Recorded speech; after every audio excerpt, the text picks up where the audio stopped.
Hola, quiero agradecer al Ministerio Cumbre a Cada Generación por esta invitación y quiero ahora hablarles sobre los beneficios de la oración. A nivel corporal, a nivel del cerebro, vamos a estar tratando también acerca de lo que la Biblia dice sobre esta salud en la oración.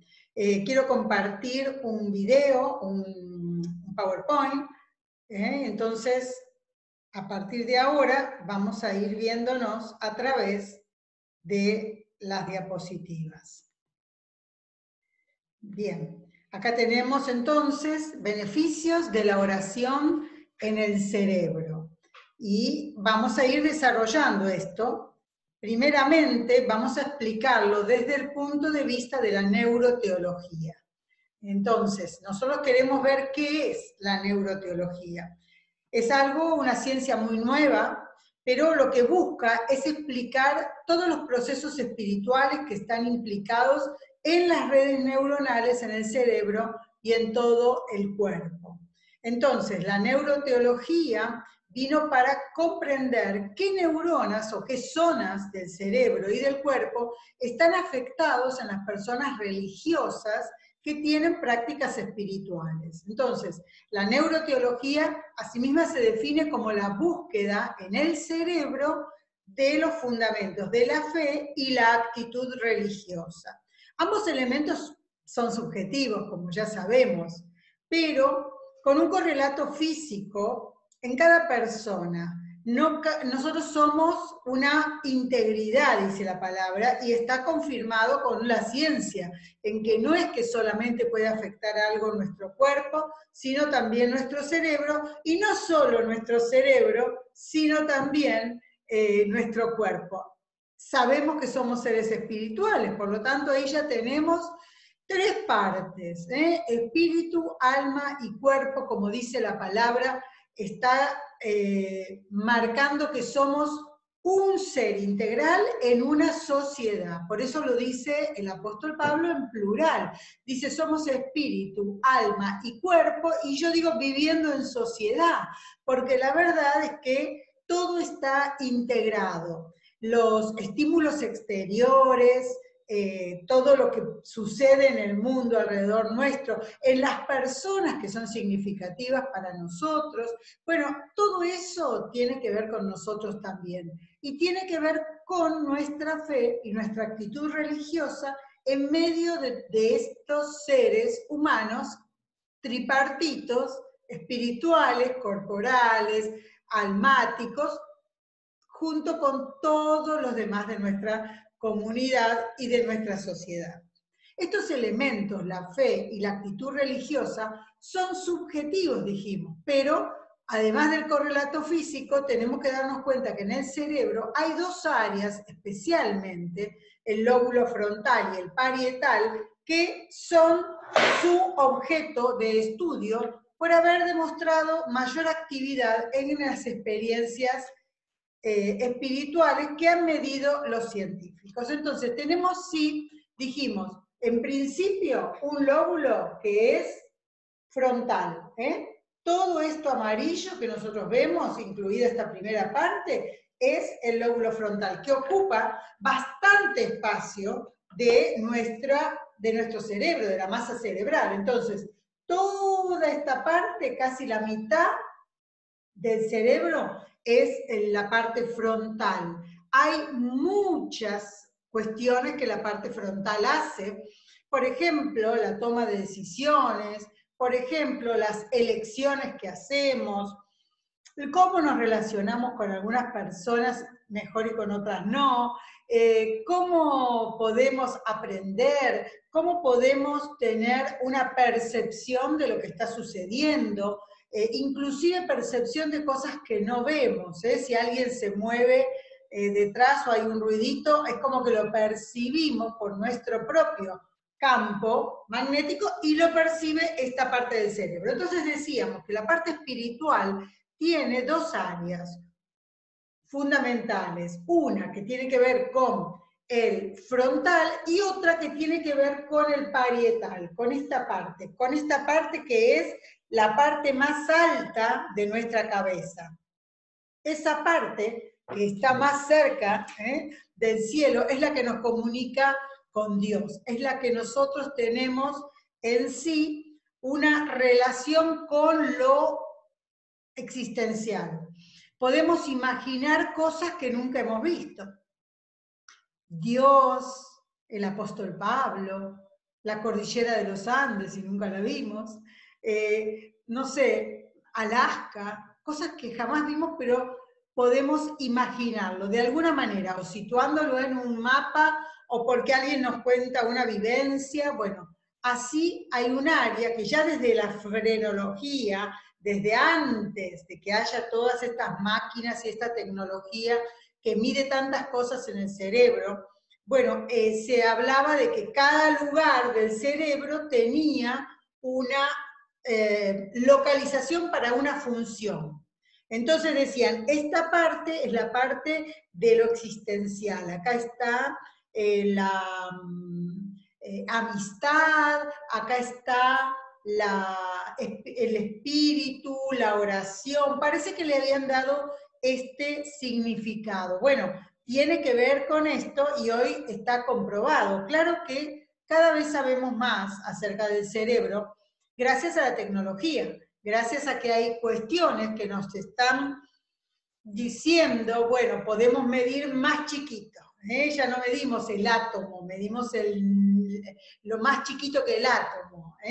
Entonces, esta tecnología ayuda en mucho a la medicina y a la investigación. Por eso es que estamos aprendiendo en neurociencia tanto.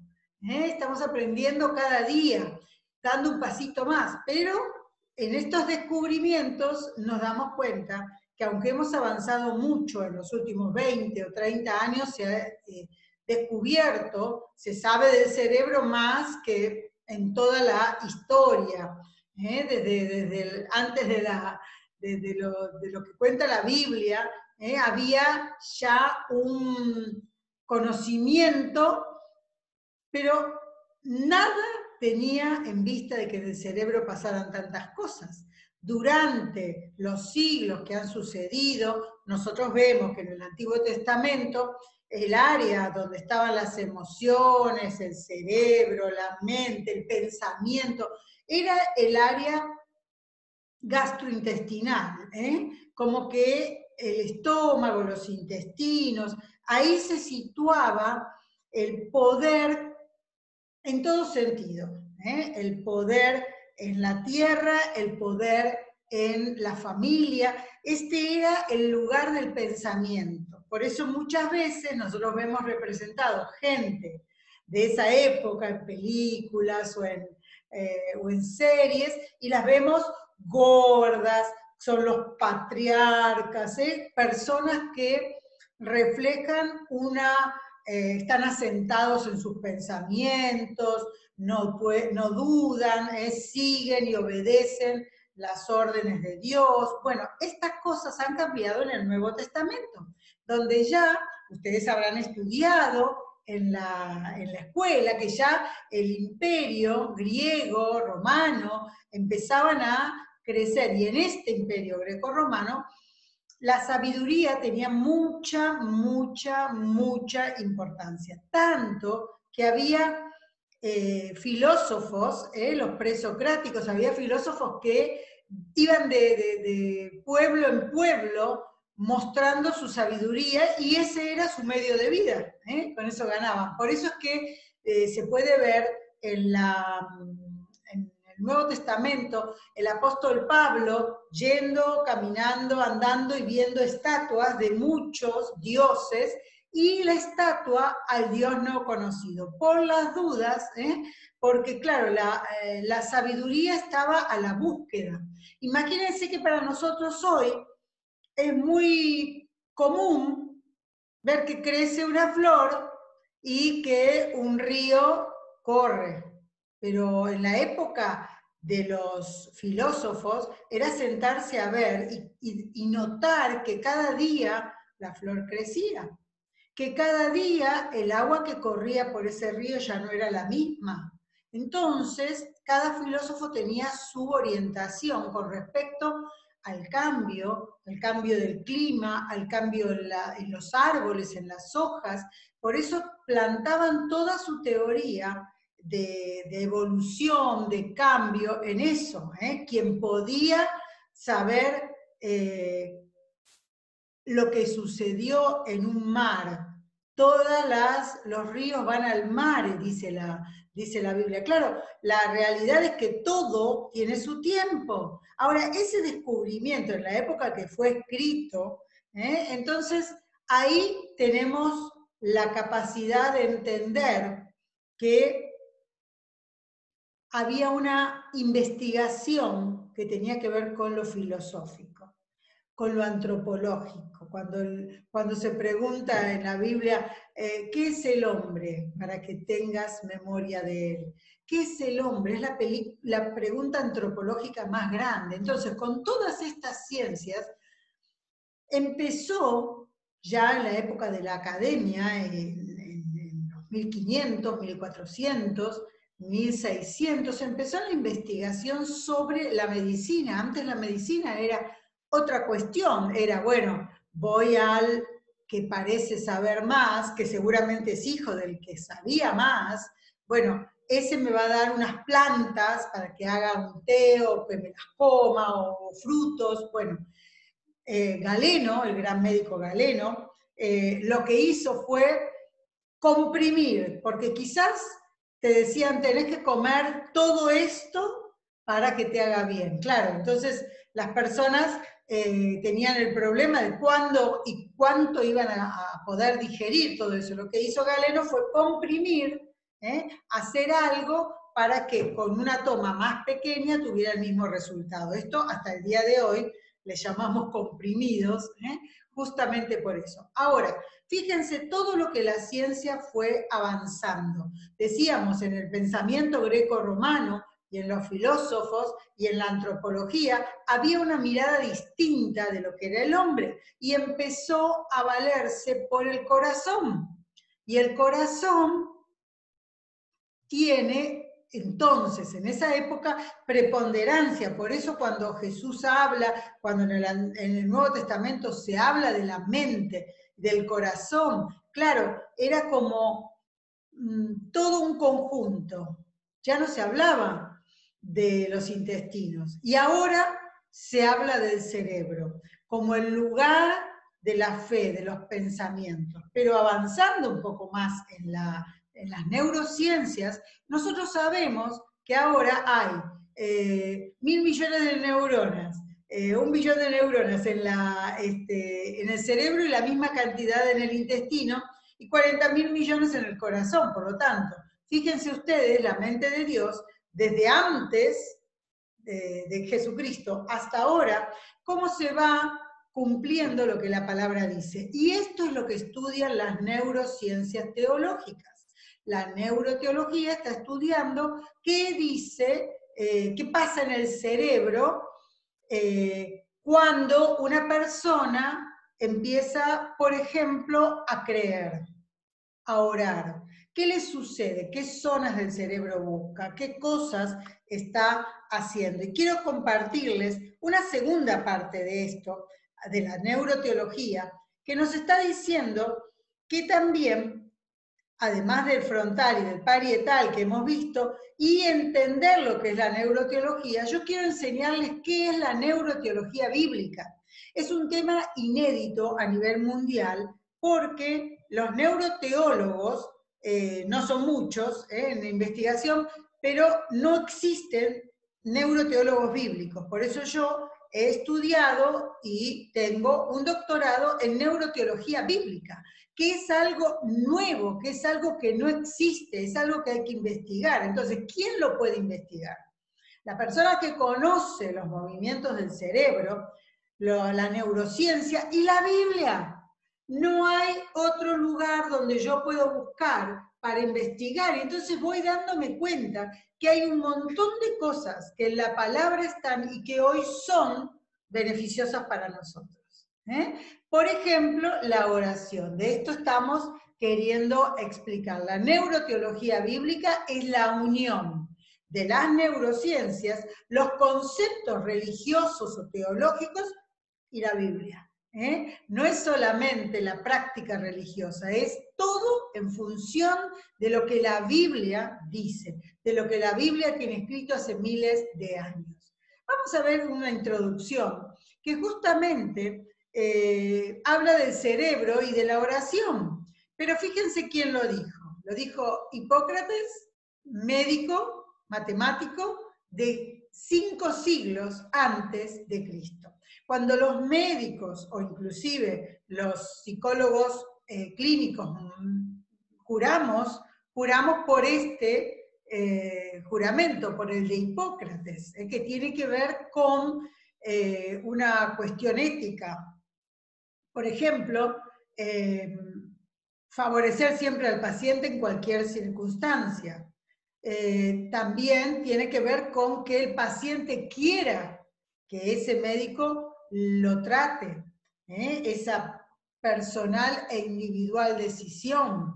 Y así, cada una de las cosas tienen que ver con el juramento hipocrático, hacerle a la persona el mal menor, por ejemplo, ese principio de maleficencia, el mal menor. Si el médico tiene que decidir, bueno, ¿qué hago? ¿Le vamos a amputar esta pierna? O para que no le duela, le decimos, bueno, que siga con esta pierna así, y en 2 semanas el cáncer o la gangrena va a ir a las 2 piernas y a los brazos. Bueno, él va a decir, no, yo sugiero que amputemos esta parte de la pierna para que no siga creciendo en el resto del cuerpo. A la larga, lo que parece tan malo como la amputación de una pierna pasa a ser un bien, porque lo peor sería que todo el cuerpo se afectara, pero el paciente es quien decide. Entonces, de todo, el médico tiene que elegir el mal menor. Decidir por el mal menor, sin importarle si la persona es o no es conocida, es, no sé, un enemigo en la guerra, no importa. Siempre este juramento implica que el médico, cualquier persona que trabaje en el área de la salud, tiene que elegir el mal menor. Y dice así Hipócrates, este médico por el que se jura. Dice, los hombres deben saber que el cerebro es el responsable exclusivo de las alegrías, los placeres, la risa y la diversión, y de la pena, la aflicción, el desaliento y las lamentaciones. Y gracias al cerebro, de manera especial, adquirimos sabiduría y conocimientos. Y vemos, oímos y sabemos lo que es repugnante y lo que es bello, lo que es malo y lo que es bueno, lo que es dulce y lo que es insípido.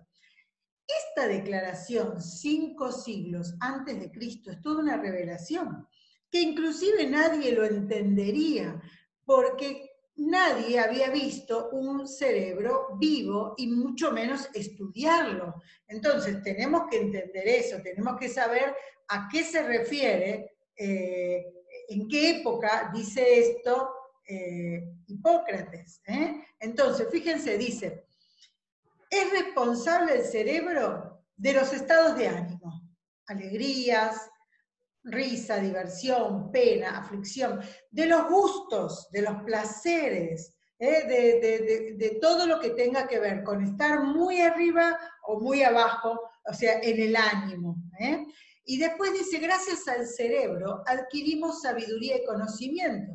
O sea que el conocimiento, el aprendizaje tiene un lugar en el cerebro, no en otro lugar, sino en el cerebro. La sabiduría, hoy sabemos que la inteligencia tiene muchas variantes, la inteligencia matemática, la inteligencia de las letras, la inteligencia senestésica para los deportes, bueno, pero hay una inteligencia que es la inteligencia espiritual. Yo escribí todo un libro sobre inteligencia espiritual, porque ahí también tenemos que ver la conexión entre el cerebro y el espíritu de Dios obrando en nuestro cerebro. Por eso justamente el conocimiento, la sabiduría, está de manera especial en el cerebro. Nosotros aprendemos con el cerebro. No solamente se forma el sumar de memoria, por ejemplo, 2 más 2, sino también el andar en bicicleta. ¿Y cómo puede ser? Claro, porque también hay una inteligencia de las habilidades, de los hábitos. Nos lavamos los dientes casi sin prestar atención, lo hacemos automáticamente. Esto ahorra mucho al cerebro y es lo que se llama neuroeconomía. Esa neuroeconomía es porque el cerebro ya hizo un hábito, ya no necesita tantas neuronas para hacer lo mismo. Lo mismo que al principio, cuando lo aprendíamos. Entonces, dice después, y vemos, oímos y sabemos lo que es repugnante y lo bello. ¿Por qué lo sabemos? Porque vemos y oímos. Entonces, nuestros sentidos van directamente al cerebro. Nuestros sentidos están actuando en nuestras decisiones, como decíamos, en el prefrontal. Si esto es bello o es repugnante, ¿cómo lo sabemos? El prefrontal nos dirá lo que para nosotros, y únicamente para nosotros, es bello. Si por ejemplo, lo que oímos, ¿qué música te gusta? Bueno, esa música que te gusta es bella para vos. Entonces tu cerebro está atento a que esa música le cause placer, o lo haga bailar, o lo haga meditar, lo haga pensar, bueno. Y también dice lo que es dulce y lo que es insípido. El área del gusto, el área de la alimentación, el área del frío y el calor, son todas áreas que están en el cerebro y de eso depende también que lo conozcamos para entender los beneficios de la oración. Y ahora sí, fíjense ustedes esta imagen.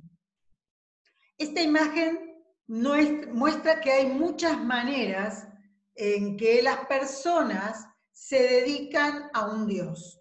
Se dedican a un Dios. Nosotros acá podemos ver claramente cómo, por ejemplo, los judíos están orando, rezando en el Muro de los Lamentos. Hay ahí unas cuentas que se usan como para decir oraciones. Entonces uno va haciendo ciertas oraciones y las va contando. Entonces, algunos, por ejemplo, rezan una oración como si fuese el Padre Nuestro o el Ave María y van pasando cuenta tras cuenta hasta que completan todo esto. Y esto se suele llevar, o se suele dejar en la casa, en el lugar de oración. Esto lo hacen, por ejemplo, los musulmanes, algunos ortodoxos. Bueno, el tema es que también ahí había una persona que estaba meditando como parte de su ritual. Luego estaba la manito de los componentes de la oración, había un niño orando. Bueno, estas son las maneras en que nosotros sabemos, conocemos acerca de la oración. Vemos también que hay muchas religiones, ahí hay como un Scrabble que está diciendo las religiones del mundo. Estas son las más famosas, o de más numerosas: Islam, hinduismo, budismo, cristianismo, judaísmo. Y ahí vemos una imagen en una mezquita donde todos los hombres, no las mujeres, sino los hombres, están ahí rezando, inclinados, mirando hacia la Meca. Bien, vemos el tema oración.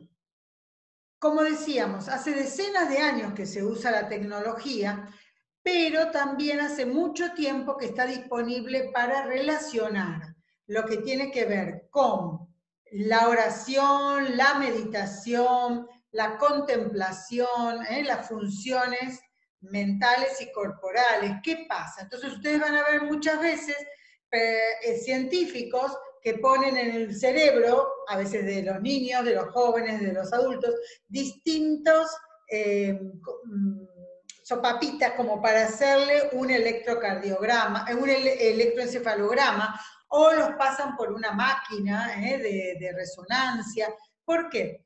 Porque le van pasando mientras tanto distintas imágenes, y entonces ven qué áreas del cerebro se activan. Por ejemplo, en un SPEC o en una de esas máquinas que van mostrando cómo se iluminan distintas partes del cerebro cuando una persona está haciendo una actitud religiosa, por ejemplo, rezándole a una virgen, o meditando, o bueno, qué áreas son las que van funcionando. Esto nos permite hoy la tecnología, esto nos permite hoy la tecnología. Entonces, necesitamos ver cómo se asocian los estados religiosos, la actividad de la simpática, o sea, de los brazos, de las piernas, del cuerpo. Fíjense que cada uno de los que mostramos recién en actitud de oración, mostraba una parte distinta. Fíjense, cada uno mostraba una actitud del cuerpo diferente. Esto es muy importante y se mide en función de cómo se alertan, cómo se encienden las neuronas que hacen sinapsis en ese momento.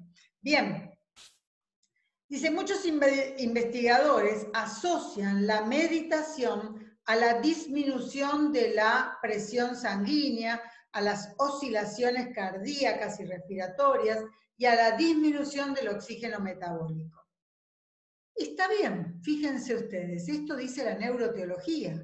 Los investigadores neuroteológicos lo que hacen es asociar la meditación a qué pasa en la presión sanguínea. Y bueno, baja la presión sanguínea, las oscilaciones cardíacas se normalizan, la respiración empieza a ser más lenta, la introducción del oxígeno en la sangre. Pero este estado de quietud y de devoción, lo que hace, dice Colosenses, es traer paz al espíritu humano.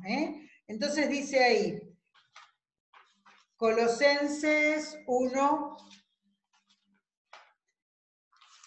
19 al 20. Dice entonces, por cuanto agradó al Padre que en él habitase toda plenitud, por medio de él reconciliar consigo todas las cosas, así las que están en la tierra como las que están en los cielos, haciendo la paz mediante la sangre de su cruz. La paz. El Salmo 46:10 dice, estad quietos y conoced que yo soy Dios. Quietos, esa quietud nos lleva a un pensamiento más elevado, un pensamiento focalizado en lo espiritual. Dios se manifiesta de muchas maneras, dice la palabra, pero en el recogimiento podemos ser beneficiados fisiológica, psicológica y espiritualmente. Y ahora vamos a ver cómo. Fíjense, nosotros sabemos que orar es hablar con Dios. Nos enseñan esto, no sé, desde la primera vez que nos enseñan a orar. Dicen, vos no te preocupes en lo que vas a decir, vos estás hablando con Dios, no importa el resto de la gente. Lo importante es lo que vos le pedís a Dios, adorás a Dios, orás. Entonces, fíjense ustedes, el doctor Neuberger es un investigador contemporáneo que empezó en los años 70, 80, 90 del siglo pasado y hasta el día de hoy está escribiendo y estudiando acerca de esto. Pero él, en uno de los tantos estudios que hizo, es neurólogo, estudió ateos y espirituales en los tiempos de oración a los espirituales y de meditación a los ateos. Dice, las áreas que se activan al orar son las mismas que se activan al conversar. O sea que cuando nosotros oramos, realmente estamos conversando con Dios. Estas son el área frontal, que decíamos recién, el área frontal y el área del lenguaje. Esta que está acá, esta parte gris, esta parte gris y roja, esta es la de lectura, esto es la de interpretación, esto es el área de Broca y el área de Wernicke, están comunicándose por unos fascículos arqueados que lo que hacen es conectar el área del lenguaje, que es la que expresa y la que entiende lo que dice, con el área frontal y prefrontal que hacen la relación con los seres humanos y también con Dios. Entonces, fíjense ustedes qué interesante, que dice que cuando nosotros oramos, activamos las mismas áreas de conversar. Por eso, lo que decíamos, cuando se analiza el cerebro, está la persona orando y se están encendiendo estas áreas como si fuese que está conversando, aunque no hable, aunque esté en silencio, aunque sea mudo, esas áreas se activan. Eso es orar, es hablar con Dios. Dice después, el mismo médico dice, es entonces real que orar es hablar con Dios. Sin embargo, en los ateos no se mueve sangre, que en este caso sería el líquido cefalorraquídeo, ni se activan neuronas en esa zona. Por lo tanto, la conclusión es que la meditación sin fe es igual a estar en reposo. Claro, meditar es poner la mente en blanco, es como descansar, como dormir, como reposar, pero eso no es hablar con Dios. Por eso dice, concluye la investigación, el doctor Neuberger dice, no sabemos si Dios es real, pero neurológicamente sí lo es. Las prácticas religiosas influyen positivamente, permitiendo un grado de conexión que acceden a alcanzar algún nivel de felicidad. Fíjense qué interesante, ¿no? Ahora, yo puse acá una aclaración. Meditar es meditar, pero orar es orar. Orar es hablar con Dios. Algunos creen que es lo mismo y les puedo garantizar que no, porque no solo bíblicamente no es lo mismo, sino neurológicamente no es lo mismo. Neuroteológicamente creemos en lo que la Biblia dice. Que orar es esto. Ustedes pueden ver todo un capítulo en este libro de neuroteología bíblica, todo un capítulo que habla y desarrolla, por supuesto, más profundamente la oración en el cerebro, y también en el mismo libro es todo lo que tiene que ver con psicología cristiana, y este es un libro de texto para el curso de psicología cristiana. Ustedes lo pueden conseguir si escriben ahí en la página web, o lo pueden comprar en alguna librería cristiana, o en Amazon si nos están viendo de otro país. Beneficios de una vida de oración. Conocemos que orar es un imperativo que nos beneficia en la relación con Dios. Esos beneficios son espirituales, pero ¿qué pasa en nuestro cerebro cuando oramos? El resultado está asegurado, aunque sea visto de cualquier ángulo. Recién vimos un médico neurólogo que hablaba y dice, lo que para las personas de fe es Dios produciendo un milagro, para la gente de ciencia son fenómenos producidos por ondas cerebrales. Claro, no importa, de un lado o del otro, se está viendo que hay algo que sucede en nuestro cerebro. Y algo más que sucede en nuestro cerebro cuando oramos juntos. Tanto científicos como religiosos coinciden en que la oración conjunta hace fluir energía poderosa, una energía poderosa. ¿Qué dice Mateo? ¿Qué dice Jesús? Además les digo que si dos de ustedes en la tierra se ponen de acuerdo sobre cualquier cosa que pidan, les será concedida por mi Padre, que está en los cielos, porque donde hay dos o tres que se reúnen en mi nombre, allí estoy yo en medio de ellos. Fíjense ustedes, es lo que los cerebros, con esta relación, con este campo de acuerdo, pueden producir. Cuando dos personas o más se unen en oración conjunta, dice, yo estoy en medio de ellos. Por lo tanto, es algo que se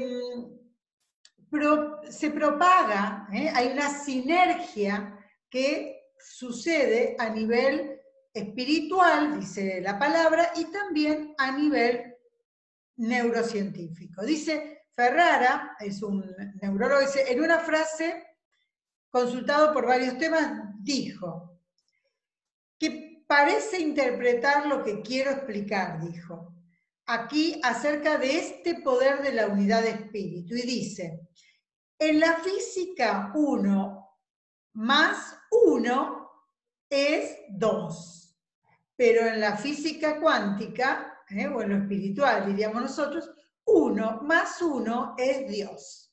Es una frase para recordar, es muy fácil, porque nos muestra que si somos dos personas unidas por el acuerdo, Dios está en medio de ellas. Una de las cosas interesantes es esto de los beneficios, justamente que dan algunos indicadores cuando oramos. Se reduce la ansiedad, las enfermedades del corazón, la hipertensión, la depresión, también la violencia, se puede dejar de fumar y de consumir drogas legales o ilegales. ¿Por qué?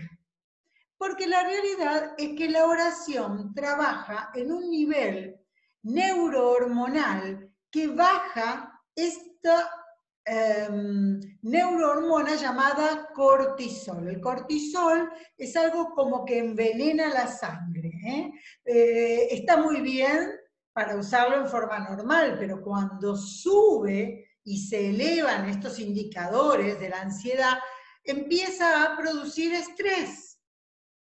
Entonces, está determinado que estas son las maneras en que la oración, solo por el hecho de estar quietos y saber quién es Dios y quién soy yo, ya eso me trae tranquilidad.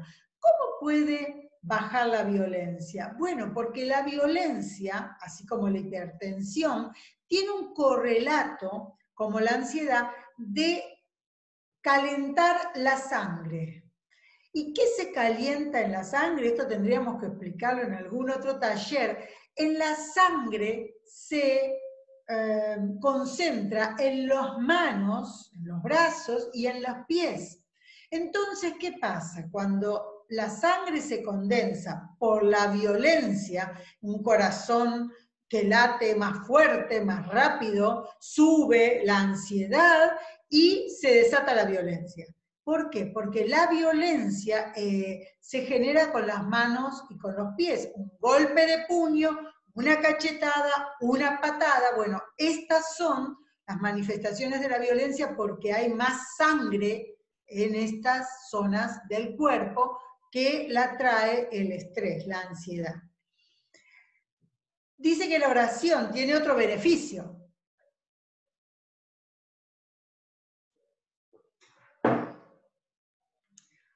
Está calculado que puede prolongar la vida hasta 7 años. Ahora voy a explicar por qué. Las personas hospitalizadas que no practican la oración pueden permanecer hasta 3 veces más tiempo internadas que quienes lo hacen regularmente. Los que ya estamos acostumbrados a orar, a comunicarnos con Dios. Uno no puede reparar un bote en medio de la tormenta porque se está hundiendo. No es el momento. Si estás en una tormenta, tenés que buscar que alguien experimentado, un profesional, te ayude a reparar ese bote. Pero qué bueno sería que vos estuvieses siempre con ese bote, esa embarcación lista, preparada, cuidada, ya sabiendo orar, ya sabiendo comunicarte con Dios. ¿Por qué? Porque cuando llega la tormenta, cuando te parece que te estás hundiendo, Dios te salva. Jesús viene a vos caminando por las aguas, pero si en ese momento querés aprender, y es un poco tarde, más bien es un acto desesperado. Dice, los pacientes cardíacos que no practicaban ninguna religión mostraron 14 veces más riesgo de morir luego de una cirugía. Yo no sé si ustedes han visto, pero generalmente cuando hay personas que son operadas, es tanta la tensión, es tanto el estrés de la operación, además de los cambios, ¿no? A nivel fisiológico, que luego tienen ataques al corazón, luego tienen riesgos de, no sé, morir atropellados. ¿Por qué? Porque no están en su mejor momento y tienen más riesgo. ¿Por qué? Porque no han puesto su corazón en el Señor, no han puesto su fe en Cristo.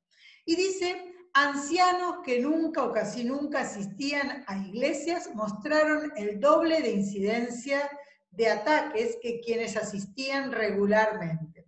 Y acá puse el descubrimiento de 678 monjas que el 80% eran maestras. En Notre Dame se hizo en los años 80 una investigación que empezó y continúa de un investigador que fue a este asilo de ancianas monjas, monjas ancianas que habían tenido con ellas toda su historia clínica, desde el principio, desde pequeñas, cuando entraron al noviciado. Entonces, este neurólogo pidió si le dejaban acceder a esas historias clínicas y le ofreció que quien quisiera de las monjas pudiera firmar una autorización para que cuando murieran sus cerebros sean estudiados.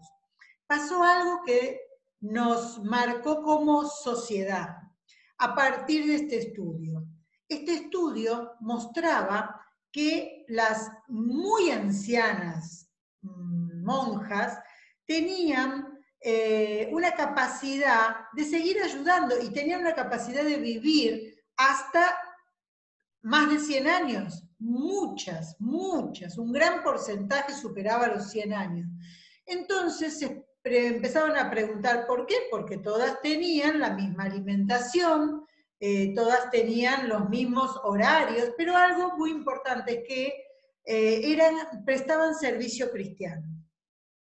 Eso fue la diferencia, porque no importa la edad que tenían, siempre había chicos a quienes enseñarles a escribir, personas, una de ellas sabían coser y cosían ropa o tejían para los necesitados. El servicio que hacían era muy importante, entre ellas cocinaban y limpiaban, y también las que estaban enfermas, por ejemplo, que tenían un problema en la columna, en la cervical, podían hacer ejercitación con los pies. Entonces tenían algunas bicicletas fijas donde estaban sentados y movían las piernas. Por el contrario, si estaban mal y no podían caminar ni mover las piernas, tenían que hacer cierto ejercicio de brazos. Ahora, la actividad tanto mental, cerebral, corporal, espiritual y además comunitaria, se determinó que era lo que pasaba no solo porque vivían muchos años, sino porque al abrir sus cerebros, casi todos los cerebros que se investigaron después de la muerte eran cerebros con Alzheimer, porque el cerebro con Alzheimer tiene una retracción de las placas amiloides, entonces se ven como ciertos agujeros. Yo veía en la investigación que se hizo, veía los cortes que se hacían al cerebro y eran cerebros con Alzheimer. Eran cerebros con retrasos, eran cerebros con Parkinson. ¿Y por qué no lo tenían? Por su estilo de vida. La realidad es que tenían la misma memoria, podían hablar con todos, y una de las cosas que surgió de ahí, después de muchas cuestiones e investigaciones neurocientíficas, ahí salió el qué es bueno para conservar la memoria, qué es bueno para prevenir el Alzheimer.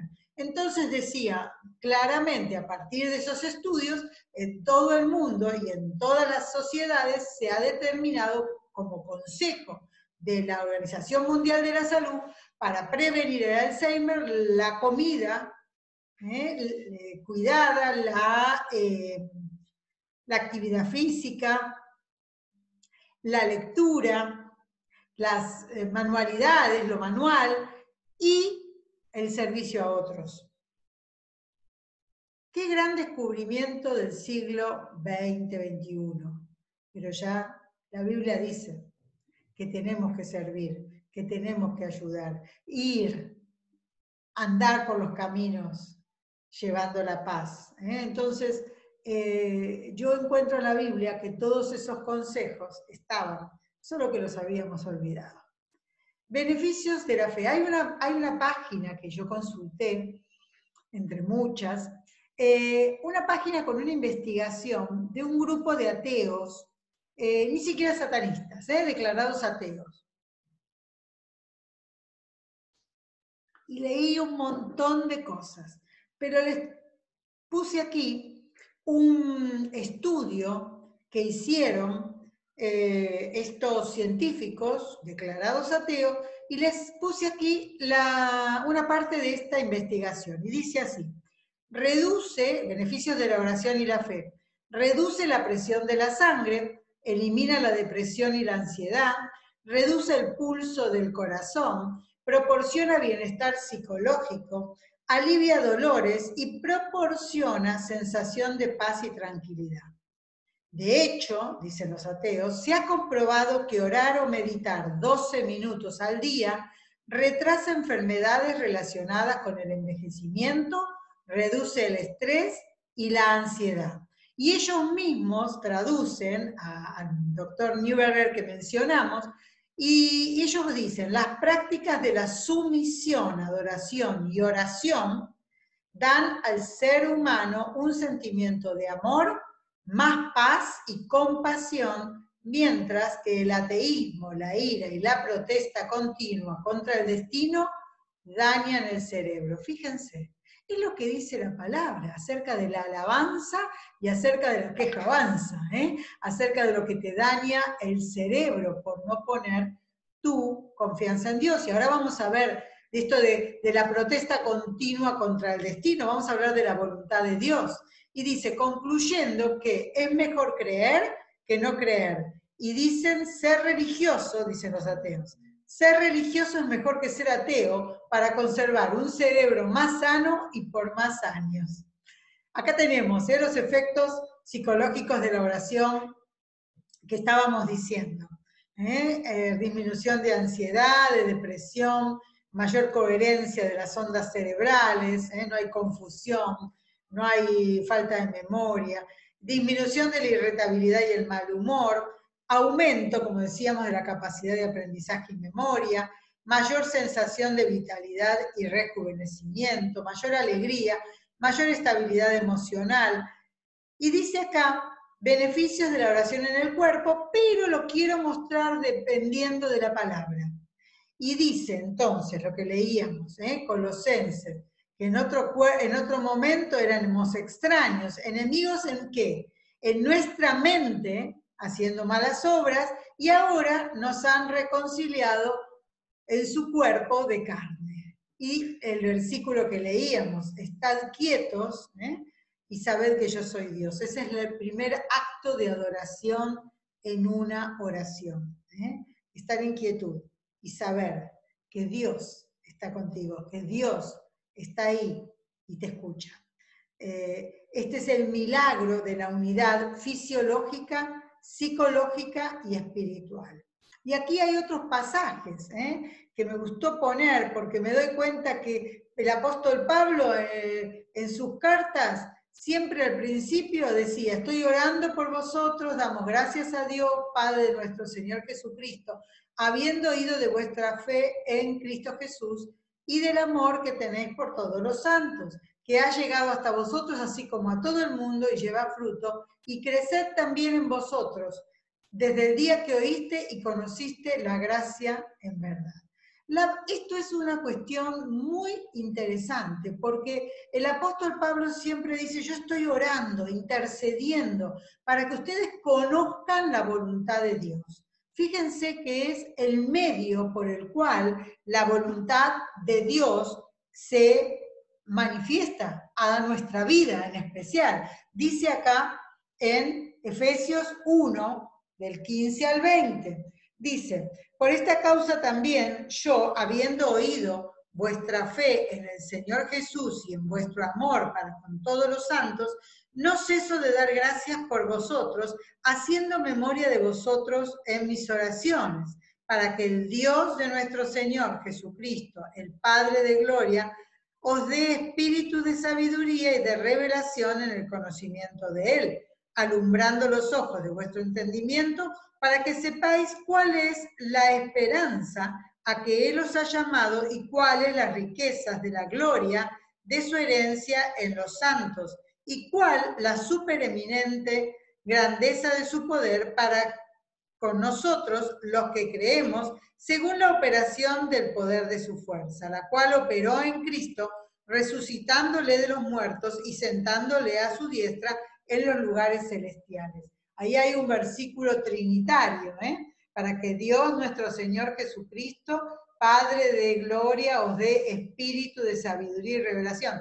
Y les abra el entendimiento para que conozcan, dice, no solamente las riquezas en gloria y tengan esperanza, sino también que entiendan la revelación del conocimiento de Él y la voluntad de Dios. Entonces, también es importante entender que toda palabra y toda ciencia viene de Dios. Por eso cuando yo leo esto, digo, yo puedo estudiar neurociencias y soy neuropsicóloga, pero ¿qué pasa con esto de la ciencia teológica?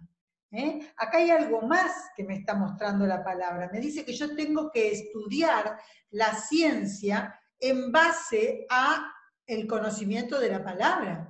Entonces, eso sí es neurociencia teológica bíblica. Eso tiene sentido. Dice el apóstol Pablo, primeramente doy gracias a mi Dios, mediante Jesucristo, con respecto a vosotros, de vuestra fe que se divulga en todo el mundo, porque testigo me es Dios, a quien sirvo en mi espíritu, en el evangelio de su Hijo, de que sin cesar hago mención de vosotros siempre en mis oraciones, rogando que de alguna manera tenga al fin, por la voluntad de Dios, un viaje para ir con vosotros. La realidad es que primero Él está orando, está rogando, está pidiendo para que si es la voluntad de Dios, Él pueda viajar. Fíjense ustedes cómo se busca, cómo buscaba el apóstol Pablo la voluntad de Dios, en oración. Luego tenemos aquí otros pasajes que nos hablan de la oración de intercesión, lo que decíamos recién, la oración de intercesión. Por eso dice acá, voy a leer solamente Filipenses 1, dice, Filipenses 1, 3 al 5, doy gracias a mi Dios siempre que me acuerdo de vosotros. Recuerdo en todas mis oraciones rogando con gozo por vosotros. Entonces, fíjense, dice, por vuestra comunión en el Evangelio desde el primer día hasta ahora, estando persuadido de que el que comenzó en vosotros la buena obra la perfeccionará hasta el día de Jesucristo. ¿Cómo me es justo sentir esto de todos vosotros? Ahora, la verdad es que acá él está persuadido, pero está persuadido porque es una persona con madurez espiritual. Por eso, en casi todas las cartas, ustedes van a ver que empieza anunciando que está orando por las personas que están más lejos, por aquellas personas que han recibido a Dios, por aquellas personas que han conocido al Señor, y muestra claramente el deseo de la iglesia, el deseo para la iglesia y para los fieles, que conozcan el amor de Dios, que dice excede todo conocimiento, y que conozcan su voluntad. La oración tiene este gran beneficio espiritual, conducirnos, guiarnos, saber del camino. Por eso es que fisiológicamente, mentalmente, corporalmente, porque nos libra, gracias a la plenitud del espíritu, de las enfermedades, como decía acá. Bueno, esto tiene que ver con beneficios espirituales. Por eso dice el apóstol Pablo, insiste en que debemos esforzarnos para ser entendidos y hacer las cosas de corazón, y hacer de corazón la voluntad de Dios. Bien, simplemente termino para mostrar la voluntad que estaba escondida en él. ¿Se acuerdan ese versículo que dice que es un misterio, que es su gracia, su sabiduría? Estos términos que hablan de la obra de Jesucristo, Pablo se los dice a Colosenses, dice, ustedes tienen que ser llenos de este conocimiento, no del conocimiento que se llena exteriormente, que es la palabra pleto o pleto.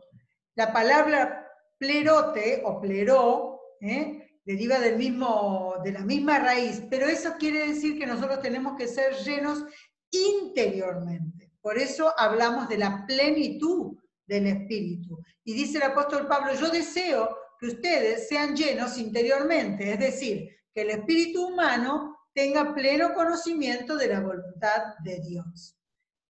Y una frase que siempre repito, pero que tiene un sentido muy importante, es que nuestro cerebro cambia con cada experiencia. Nuestro cerebro cambia con cada experiencia, nuestro cerebro cambia con cada experiencia. ¿Por qué lo digo muchas veces? Porque las experiencias son un nuevo pensamiento, una nueva acción, una nueva relación, una buena conversación. Todo lo nuevo tiene un correlato en nuestro cerebro. Pero como nuestro cerebro cambia con cada experiencia, cambia también espiritualmente. Tus experiencias espirituales, mis experiencias espirituales, cambian nuestro cerebro. Por lo tanto, Dios está en conocimiento pleno de que si vos querés hacer un cambio, podés hacerlo espiritualmente. Ese cambio espiritual cambia todo tu cerebro, porque cuando una cuestión cambia, una experiencia cambia, todo nuestro cerebro cambia. En este tiempo he estado ocupada y trabajando mucho en esto de la neuroteología bíblica. Les aconsejo que puedan leer algunos artículos en la página o que puedan hacer uno de los cursos que a veces damos y mis charlas en forma gratuita, como para que ustedes conozcan un poco más acerca del cerebro que Dios nos dio. Bien, los bendigo. Quiero terminar ahora también orando por todos los que en este tiempo participaron de este taller. Gracias, Señor, por la oportunidad de haber hablado tu palabra, de haber estudiado tu palabra, de saber, Señor, que vos estás a nuestro lado, pero que también estás dentro de nuestro corazón, de nuestra mente. Señor, que todo lo dejamos en tus manos, porque sabemos que vos sos nuestro Dios. Queremos adorarte, queremos alabarte, no solamente con nuestras acciones, sino también con nuestra mente. Queremos, Señor, que bendigas nuestro cuerpo con salud, nuestra alma con el deseo de servirte, y también, Señor, nuestro espíritu sea lleno del Espíritu de Dios. Gracias, Señor, por la comunidad en la que nos pusiste. Gracias, Señor, por el servicio que nos has permitido hacer. Te rogamos ahora, Señor, que vos bendigas nuestras vidas, nuestros quehaceres, nuestras familias, y también tu iglesia, Señor, donde vamos, nos cobijamos. Vamos, Señor, a aprender a conocerte cada día más. Bendecí nuestras vidas, Señor. En el nombre de Jesús te lo rogamos. Amén. Bien, Dios bendiga, Dios bendiga la vida de cada uno de ustedes, este ministerio, a cada generación, y que verdaderamente tengan ustedes la posibilidad de servir a Dios en cada generación.